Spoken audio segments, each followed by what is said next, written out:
शरण जो पा गया उसके जीवन में सुमंगल आ गया, उसके जीवन में सुमंगल आ गया।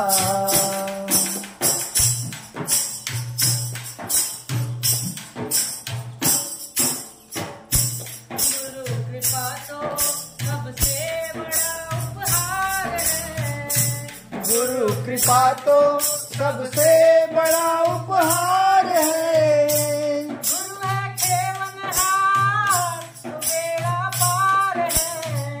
गुरु है केवनहार तो बेड़ा पार है। गुरु है केवनहार तो बेड़ा पार है।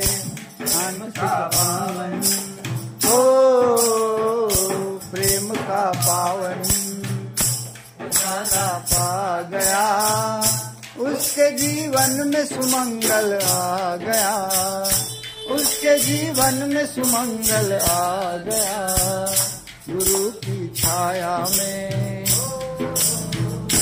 गुरु की छाया में शरण जो पा गया, उसके जीवन में सुमंगल आ गया, उसके जीवन में सुमंगल आ गया।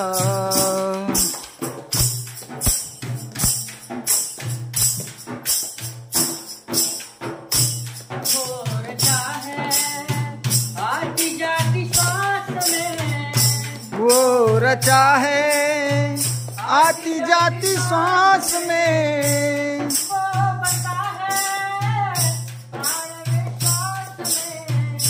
वो बसा है प्राण में विश्वास में, वो बसा है प्राण विश्वास में।